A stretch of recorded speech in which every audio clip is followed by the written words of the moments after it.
What's going on, sports card collectibles hobby family? How the heck are we doing? It is another day. It is another video. Thank you very much for joining me here today. We've got some new information regarding the Lord of the Rings, the one of one, the ring card, the One Ring card. We've got some additional information that I'm excited to share here today. But first, big shout out to today's video sponsor, Whatnot, the live streaming service leader for sports cards, collectibles, comic books, all the different things. It's on Whatnot, buying and selling singles in a cool, unique way on Whatnot. Definitely check them out at the Whatnot app. Let's talk about Beckett. I know you're probably thinking, why are we talking about Beckett?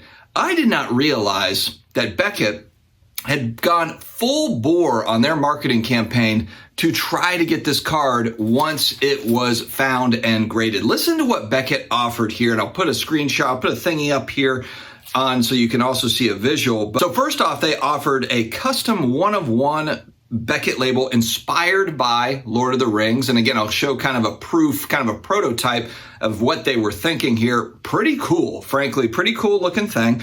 Owner also gets a one-of-one Lord of the Rings inspired artwork by Magic artist Titus Lunter to be used on a custom Zion case, playmat, fine art print. Two complimentary airline tickets to Beckett headquarters to deliver the cards. They actually will fly you in, you and a buddy. Beckett gift card to use towards future Beckett grading services. 4 booster boxes from upcoming Magic the Gathering product releases. So I have to give some credit. Beckett gets all sorts of pushback. I mean, look, they've done some incredibly dumb things over the last few years, but they actually went for this. They tried. They really tried to get this card, and it ended up going to PSA. It was graded a PSA 9. And I don't know, I saw something where PSA Card, it was Twitter or IG, they put "it came to us." And then, of course, it's got a picture of the card that's graded. And I was wondering, was that like a shot at Beckett? Was that a shot at Beckett, "it came to us"? Or was that more a play on the Lord of the Rings quotes, like the ring kind of like chooses its owner type thing? It ended up coming to us.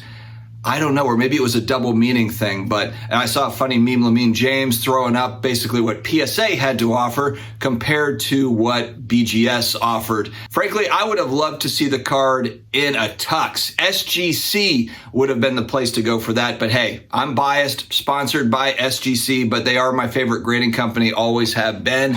I would have loved to see that thing in a tux. It really would have looked great, but it is in a PSA holder. And so the title of the video I've got was "The Card Found in Canada." And you're probably thinking, like, why? Why would it be in Canada? We don't know the owner yet of this card. It has not been revealed to us. At least I haven't seen anything on it.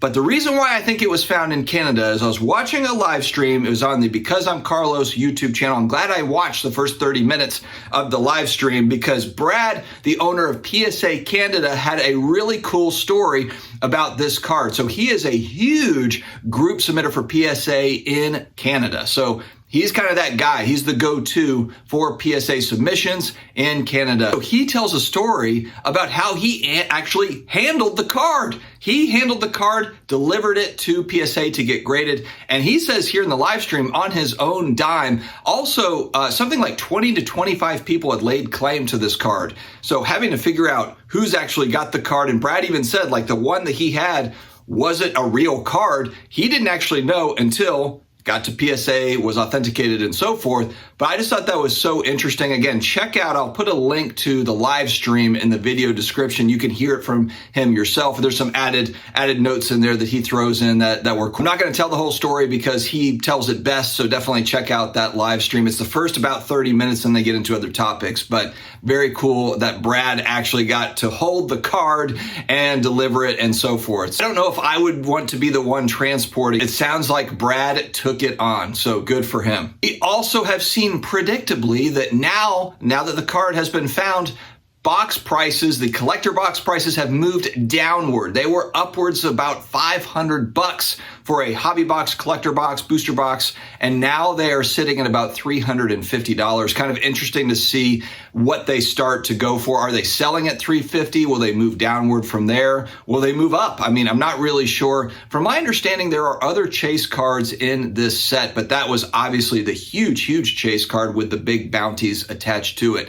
And it's fairly typical. Look, if the big card gets pulled out, if the big chase cards get pulled out of any particular product, whether it's sports or MTG or whatever it is, it's going to reduce the price typically for that particular set, unless you just have a really popular set. But this was kind of a short-term burst that was fairly predictable. Look, it's the hoopla, it's the chase, it's the excitingness of it. And so, you know, here we are. But guys, let me know your thoughts in the comments below. Stay healthy, stay awesome, and I will talk to you again later.